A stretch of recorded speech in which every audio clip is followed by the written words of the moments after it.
Ngaha turaje Nyagasani twitabiriye ingoma y'urukundo ku izina ry'Imana Data na Mwana na Roho Mutagatifu, amen. Amahoro bana b'Imana, nimuhumure, Imana iradukunda.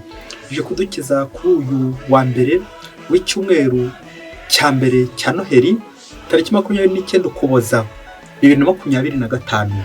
Ngaha amasomo agiye kuduhuza n'ab'ijuru. Isomo rya mbere ni iryo mu Ibaruwa ya mbere ya Yohani, umutwe wa 2 umurongo wa 3 kugeza ku 11. Mutima zanjye, dore icyo tumenyeraho ko tumuzi, nuko dukurikiza amategeko ye. Uvuga rero ati ndamuzi ariko ntakurikiza amategeko ye, aba ari umubeshyi kandi nta kuri kuba kumurimo. Naho ukurikiza ijambo rye, muri urukundo rw'Imana ruba rwuzuye koko. Ngiki gitumenyesha ko turi muri we. Uwibwira ko aba muri we, agomba nawe kunyura mu nzira Yezu ubwo yanyuzemo. Mutima zanjye, ntago ari itegeko rishya mbandikiye, ahubwo ni itegeko risanzwe mwari mufite kuva mu ntangiriro. Iryo tegeko rya kera ni ijambo mwumvise, nyamara kandi ni itegeko rishya mbandikiye, ibyo bikaba ukuri muri we no muri mwebwe, kuko umwijima uhise maze urumuri nyakuri rukaba rumuritse. Wibwira ko ari mu rumuri kandi agakomeza kwanga umuvandimwe we, uwo aba akiri mu mwijima. Naho ukunda umuvandimwe we aba atuye mu rumuri kandi nta n'ikimurimo cyashobora kumugusha. Ariko uwanga umuvandimwe we aba ari mu mwijima, akagenda mu mwijima ntanamenye aho agana, kuko umwijima uba wamuhumye amaso. Iryo ni ijambo ry'Imana. Zaburi ya 96. Ijuru niryishime kandi isi nihimbarwe. Nimuririmbire indirimbo nshya, isi yose niririmbire Uhoraho. Nimuririmbire Uhoraho, musingize izina rye, ko bukeye nimwogeza agakiza ke, nimwamamaze ikuzo rye mu mahanga n'ibyiza byo mu miryango yose. Uhoraho niwe waremye ijuru n'isi, arashashiyana ububengerane n'ishema, ingoro ye yuzuye ububasha n'ububengerane. Ijuru niryishime kandi isi nihimbarwe. Nyagasani Yezu nabane namwe. Amagambo y'Ivanjili Ntagatifu kwanditswe na Luka, umutwe wa 2 umurongo 22 kugeza ku 35. Muri icyo gihe umunsi w'isukurwa ryabo wategetswe na Musa uragera, ababyeyi ba Yezu bamujyana i Yerusalemu kumutura Nyagasani, nk'uko byanditswe mu gitegeko rya Nyagasani ngo umuhungu wese w'ifura azaba intore y'umwihariko wa Nyagasani. Bari bajyanywe kandi no gutura igitambo cy'intunguro ebyiri cyangwa intume ebyiri bakurikije itegeko rya Nyagasani. Icyo gihe Yerusalemu hari umuntu witwaga Simewoni, yari intungane kandi yubaha Imana. Yarategereje ihumure ya Isiraheli kandi Roho Mutagatifu yari amurimo. Byongeye Roho Mutagatifu yari yamuhishuriye ko atazapfa atabonye Kristo wa Nyagasani. Nuko Simewoni aza mu ngoro abibwirijwe na Roho Mutagatifu. Igihe ababyeyi b'umwana Yezu bamuzanye ngo bamurangirizeho ibyategetswe, nawe amwakira mu biganza bye, ashimira Imana avuga ati Nyagasani, noneho sezera umugaragu wawe mu mahoro nk'uko bivuze, kuko amaso yanjye yabonye agakiza kawe wageneye imiryango yose. Niwe rumuri rumuneshereza abanyamahanga, akaba n'ikuzo ry'umuryango wawe Isiraheli. Se na nyina batangazwaga n'ibyo bamuvugagaho. Nuko Simoni arabashima, maze abwira Mariya nyina wa Yezu ati dore uyu nguyu yashyiriweho kubera benshi muri Isiraheli impamvu yo korama cyangwa gukira, azaba n'ikimenyetso bazagiriraho impaka. Nawe kandi inkota izakwaharanya umutima, bityo ibitekerezo biri mu mitima ya benshi bigaragare. Iyo ni Ivanjili Ntagatifu. Bayoboke b'Imana, nimugira amahoro. Aha tugeze ni kuri buri munsi. Fungura buri munsi, ufungure buri munsi, ufungure abandi buri munsi, ineza y'Imana buri munsi, buri munsi ugendere mu rumuri rw'Imana. Amasomo kategoriwe kuri iyi tariki 29 Ukuboza 2025 aratwerekeza ku rumuri. Uze gusohoka ahangaha nawe uri kubona, bityo ugendere mu rumuri. Nibyo Yohana dusaba uno munsi mu isomo rya mbere, kugendera mu rumuri. Bityo ikigaragaza urumuri n'urukundo, ikigaragaza umwijima n'urwango. Ese wowe ugendera mu rumuri, ugendera mu kuri, gukorana n'Imana. Mu kugendera mu rumuri turaza kuzirikana ku ngingo yo kwakira Kristo, urumuri rw'amahanga. Uko wakwakira Kristo? Ese Kristo mwakira ute? Iyo akubwiye ngo azaza, aho ngaho uramwitegura kugira ngo uzamwakire? Aya masomo ahiniyemo urwo rumuri ruza gutwereka uburyo ushobora kwakira umuvandimwe wawe, ukamwakira mu rukundo, mukabana. Nabwo ni uburyo bwiza bwo kwakira Kristo. Ubundi buryo bwa kabiri bwo kwakira Kristo ni ukumwakira mu biganza byawe byerekeza kuri Ukarisiya. Hari ingingo 3 zo kuzirikana ziza kudufasha natwe kwakira Kristo, urumuri rw'amahanga. Icya mbere tujya kuzirikana ku ijambo rumuri. icya kabiri turaza kuzirikana kuri Simewoni wakiriye Kristo. Icya gatatu turaza kuzirikana imbuto za misa. Reka duhere ku ngingo ya mbere yitwa urumuri. Hari amagambo abiri y'Ikilatini avuga urumuri, ariko ndaza gutinda kuri rimwe rikomeye cyane. Ijambo rya mbere ryitwa lux lucis, niho hava ijambo cyangwa izina ryitwa Lucifer. Abantu benshi mu Kinyarwanda bakoze kuvuga ngo Rusofero bashaka kuvuga shitani, ariko Lucifer nyine ni umumarayika watwaraga iki? Urumuri, porte lumière. Uwo ni Sekibine, nubwo nyuma yaje kuba Sekibi, ariko kera kose yatwaraga urumuri. Urumva ko kantu iryo zina Lucifer yishe nabi. Lucifer, lux lucis, Lucifer, porte la lumière, utwaye urumuri, utwara urumuri. Nguwo rero Lucifer. Iyo lux ikavuga imuri zisanzwe za buji n'izindi zose dukoresha tumurika tuva mu mwijima. Rindi jambo rya kabiri risobanura urumuri ryitwa lumen luminis, ariho cyane cyane Vatikani ya kabiri yakoresheje mu nyandiko yayo yitwa lumen gentium, la lumière des nations, Kristo urumuri rw'amahanga. Iryo jambo lumen ni ijambo noneho rikomeye cyane ryerekeza kuri Kristo, urumuri nyakuri, urumuri rw'amahanga. Rero natwe Nyagasani arifuza gutumurikira, niwe rumuri ruboneshereza abanyamahanga bose, twebwe abanyabyaha. Nguru urumuri rwaturasiyeho, nguyu Kristo waje muri twebwe kugira ngo natwe tubone tuve mu mwijima, umwijima w'icyaha. Christus lumen gentium, Kristo rumuri rw'amahanga. Ngurwo rero urumuri runini dusabwa kumurikaho kugira ngo dukire, tubeho, twakira urumuri rwa Kristo. Ingingo ya kabiri, uburyo twakira Yezu. Simewoni yakiriye Yezu mu ngoro, nuko amaze kumwakira mu biganza bye avuga ijambo cyangwa igisingizo dukunze kuririmba ku mugoroba cyitwa Nunc Dimittis. Noneho Nyagasani sezera umugaragu wawe kuko yabanyagakiza wari wageneye umuryango wa Isiraheli. Amen, amen, amen. Iri ni ijambo Simewoni avuga amaze kwakira umukiza, agahanura. Iyo mvugo ya Simewoni ku kwakira Mesiya kwa Simewoni, Yezu amaze kuvuka ababyeyi bamutuye mu ngoro ya Yerusalemu, Simewoni yaramutegereje nawe aramwakira, birerekeza ku gitambo cya misa. Cya gitambo cya misa natwe twizihiza mu kwakira Kristo mu ijambo rye, ijambo ry'Imana. Mu kwakira Kristo dutura igitambo cy'Ukarisitiya tukaza no kumuhabwa, aho naho twakira Kristo. Nuko natwe tukamushyira mu biganza byacu tukamwakira kugira ngo tubeho, tubeshweho nawe. Natwe iyo tumaze kumwakira dushatse twavuga isengesho nka Simewoni duti Nyagasani, noneho ndakubonye, ahasigaye nshobora kwitahira. Ese twibukaga ko Ukarisitiya ari impambaga abagenzi. Uzi ko iyo uhawe Ukarisitiya ushatse wabwira Nyagasani uti sezera umugaragu wawe nk'uko Simewoni nabivuga. Gusezerwa na Nyagasani tumaze kumuhabwa. Iyo abamenyaga ko ari igihe cyane mugiye guhawe Ukarisitiya, wakayihawe ute? Akenshi duhabwa Ukarisitiya twiruka, rimwe na rimwe tutabitekerejeho, cyangwa tukayihabwa nk'abapfuye kuyihabwa. Ibyo bizarangira nyine bamwe n'ubundi bapfa.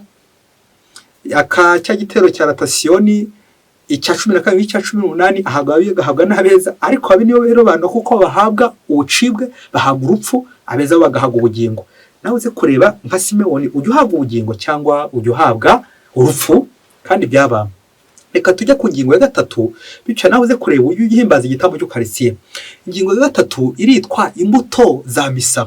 Burya misa iyo wahimbaje neza urishima, wahimbaje neza hari imbuto ikwerera. Muri izo mbuto zose zikusanyirijwe mu ngingo eshatu ziza kugufasha no kureba haryo ubu misa nyihimbaza nti. Iyo najya mu misa nsohokamo nti, cyangwa usohoka uko waje, utashye ute, utahanye iki. Ibintu bitatu bizakubwira ko mvise misa neza. Icya mbere ni ijambo ry'Igifaransa ryitwa la purification. Misa irasukura, cyagendera ku bisenge kwicuza ibyaha ati nemeye Imana ishobora byose, ibyo natekereje, ibyo navuze, ibyo nakoze, ibyo nirengeje gutunganya, ibyo byose no kugira ngo twisukure, kugira ngo Nyagasani aza kubona hatambuka, kuko Nyagasani nyiri ubutungane ashaka kuza ahantu hose hatukuye hameze neza. Imbuto ya kabiri yitwa illumination, rwa rumuri twavugaga. Kristo agatumurikira, bityo tukabona ikibi tukakirinda, tukabona n'icyiza tukagikurikiza. Ngo wa mutima nama Kristo agenda atahamo akoresheje ijambo rye, akoresheje Ukarisitiya ye. Umutima nama ryajwe imbere rikubwira riti iki ni cyiza gikora, iki ni kibi kireke. Nuko rero kaza gutahana urumuri. Hari ibintu waruzanye bitari bisobanutse, kubera ko aho Kristo araza mu mutwe wawe agere no mu mubiri wawe hose, mu mutima wawe atangaza urumuri, ibintu bibe clear, ibintu bigende neza, ibintu bigaragare. Kubera iki? Kristo ni urumuri nyine, nawe araza agenda agira gute? Akumurikire kubera impuhwe ze. Ngiyo efe ya kabiri, ngicyo ikintu cyiza imbuto ya kabiri ukarisiya ituzanira. Reka tujye ku mbuto ya gatatu, nayo imeze neza. Imbuto y'ukarisiya nta kindi usibye kudutera imbaraga, inadutera kunga ubumwe, la communion. Iyo umuntu yahawe ukarisiya neza, yunga ubumwe mbere na mbere na Kristo yahawe, yunga bwa kabiri ubumwe n'umuvandimwe we, wa wundi batavuganaga rumwe, wa wundi bahoraga bashwana. Iyo uhawe ukarisiya neza, bwa bumwe buragusigasira, nuko ugataha uvuga neza, ugataha ubwira abandi neza, ugataha uri umuntu mwiza, ugataha witwaye neza, ugataha uri umuntu w'Imana. Kubera iki? Yakominiye bwa bumwe bavanye kwa Kristo, kuko muri we harimo ubwo bumwe nyine, Kristo ubumwe. Nawe rero nujya ujya mu misa, ujya ugenda uvuga uti mpaka nanjye uko biri kose naza kuvomamo imbuto nyinshi, bitewe n'uko nawe umutima wawe uteguye, bitewe n'uko nawe witeguye kwakira Yesu mu biganza byawe nka Simewoni, ubundi ukamererwa neza. Akenshi abantu dukunze kujya mu misa, ariko hari bamwe bataha, nanjye vuga batamara amasa, ariko bagataha batamaramaje kuri izo mpano zose za misa. Niyo mpamvu uzasanga bamwe barabikora nk'umuhango, ikigare, dupfe kujya mu misa, bikaza kwanya n'ubu unapfuye kandi byaba. Mubyeyi, fata agatambaro kawe. Iyi nkuru ngiye kuvuga ishobora kuza gutuma wanahamuka rimwe na rimwe, cyangwa ukabagira ikiniga, uze kwihanagura amarira natangiye gutonyanga, uze kwihanagura. Dore ko twize tuvuga ku isuku, burya amarira nayo ni ikimenyetso cyo kwanduye. Iyo wihanaguye rero ukaba wakwisukura, fata agatambaro kawe. Ngo umunsi umwe hirya kure cyane muri Afurika, ngo abagabo babiri bakundanaga cyane, bya bintu by'inshuti z'amagara. Ngo umugabo wa mbere yitwaga Yohani, undi yitwa Peter. Bari inshuti z'akadasohoka nk'ipata n'urugi. Ariko by'umwihariko by'akarusho, ngo bari abagabo z'ukarisiya bombi, abakateshiste. Tekereza nanjye n'umuntu muhura mukajya guhura no kwigabura, byiza cyane.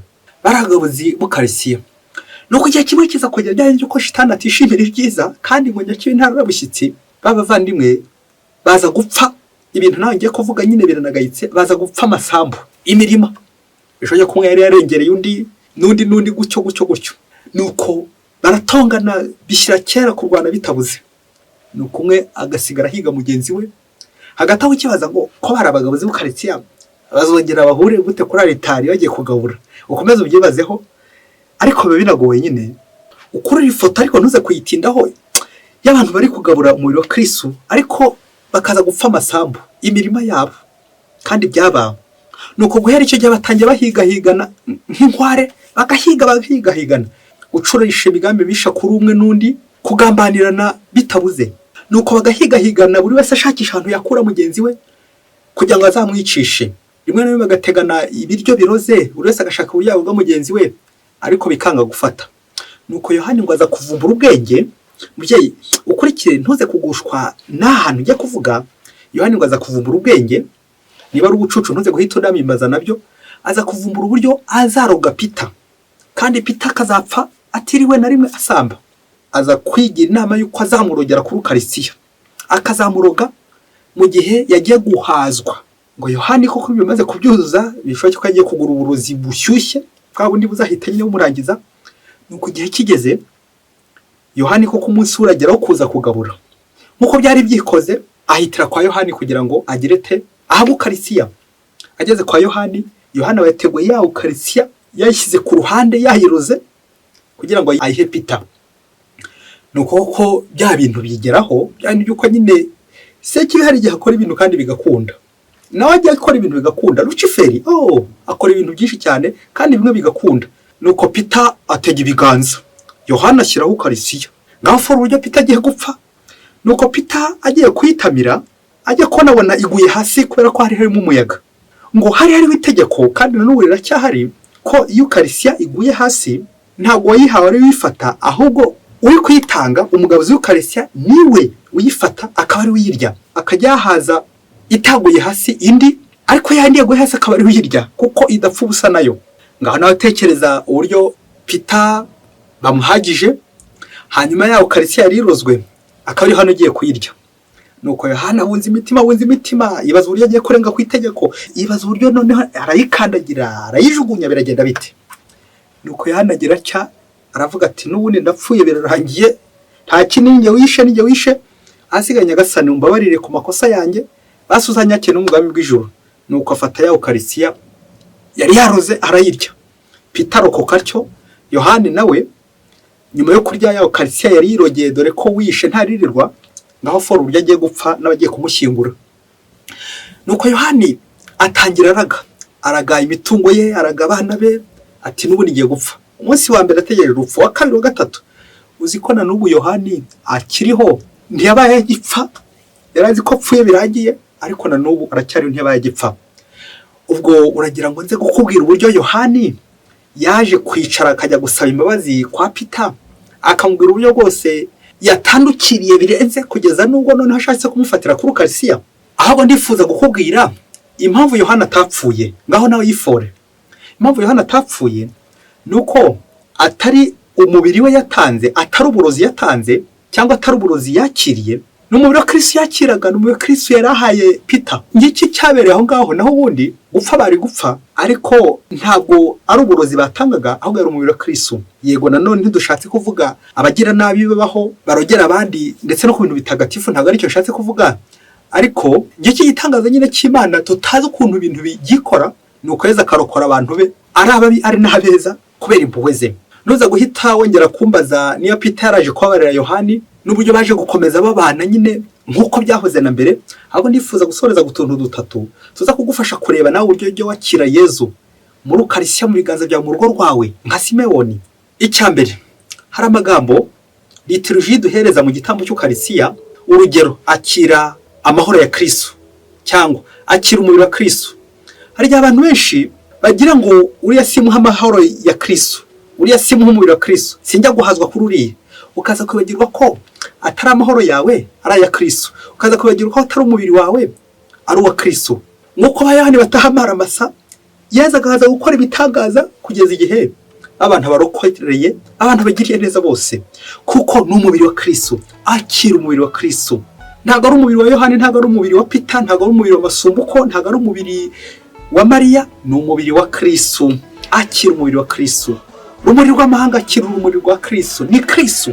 Icya kabiri twazirikana ni urwango ruri mu mitima y'abantu. Tekereza nawe kuri iyo foto, urwango kugeza nubwo ujya kuroga Ukarisiya, ujya kuroga Yesu, ukoresha Yesu kugira ngo uroge mugenzi wawe. Koko Ukarisiya nzima Yesu arimo wese. Ibi rero ntaho biba bitaniye na za ndahiro tujya turahira, bamwe namwe tuzamuye Bibiliya ati rwose ndahiye, ariko warangiza ukajya kwica abantu, ukajya kugambanira abantu, kandi wararahiye kuri Bibiliya, kandi wararahiye imbere y'Imana, kandi wararahiye imbere ya ritari, kandi wararahiye imbere y'ikoraniro ryose. Wagize ngo uko nukuroga Yesu gakeya, wagize ngo uko nugukoresha Ukarisiya gakeya kugira ngo uroye abandi. Ngibyo natwe dukora, dushobora gucira Yohana urubanza duti gucyaro Ukarisiya, nyamara wasanga natwe hari indahiro twarahiriye imbere ya ritari n'ahandi, kwazirego tukajya kugambanira abandi, tukicisha abandi, tukajya mu mwijima wundi Yohani yatuje mu isomo rya mbere, bikaza kurangira abandi tubayongobeje, tugize ishyari, tubuze urumuri. Kubera iki? Urwango rwitambitse mu mitima yacu, turi kujya abagenzi bacu nabi, kandi dusangira ku meza matagatifu, duhura muri groupe de prière n'ahandi henshi cyane, kwarangiza tukaba twe tubagambanira, kandi byabaho. Dusabe inama kudakoresha Kristo mu manyanga n'ahandi henshi cyane h'uburyarya, twiyoberanya, tumukoresha mu ngeso mbi zo kwa Sekibi, kandi Kristo ari intungane y'Imana. Ukarisiya, abantu bose bajya bandavuza Ukarisiya profane, nimusigeho umubiri wa Kristo. Nguko Simoni yamwakiriye, natwe tumwakire. Icya gatatu twasorezaho ni ibitangaza by'Ukarisiya. Wasobanura uburyo Yohani yashaka kugira nabi Petero, nuko umuyaga ukagera gutyo ugahuha, nuko itegeko rigafata Yohana ako kanya. Ngibi ibitangaza by'Ukarisiya nibwo uzabona abantu bagiye guhazwa bakava bakize. Nurabona abantu bagiye guhazwa yarurwaye indwara ikomeye cyane, ariko nukabona yakize. Indwara y'umujinya, uburakari, umushiha, kutababarira, nuko habwa Yesu ugahita ukira kubera impuhwe z'Imana. Yaza akora imirimo myinshi, yaza akora ibitangaza, rwaruratanga kugira ngo murikire abantu bagendere mu kuri. Nawe rero Nyagasani wifuza ko wamwakiriwa nkuko Simoni yamwakiriye we, mu biganza byawe. Ibiganza byakoze kuri Yezu ntibikorakora. Ibiganza byakoze kuri Yezu ntibimena amaraso. Ibiganza byakoze kuri Yezu ntibikora ingeso mbi, ntibikora ku ngeso mbi. Ibiganza byakoze kuri Yezu bitanga umugisha. Ibiganza byakoze kuri Yezu bikora ibikorwa by'urukundo. Ibiganza byakoze kuri Yezu buri gihe biri gukora neza. Nawe ibyo biganza byawe niyo bikora kuri Yezu, umunwa niwo ukora kuri Yezu urakavuge neza. Ibiganza byawe niyo bikora kuri Yezu uragakora neza. Ukarisya duhabwa idufashe guhura n'abavandimwe no guhura na Kristo buri munsi. Mwese Imana ibahe umugisha. Imana Data na Mwana na Roho Mutagatifu. Amen. Padiri Masumbuko Ladislas wa Diocese ya Cyangugu.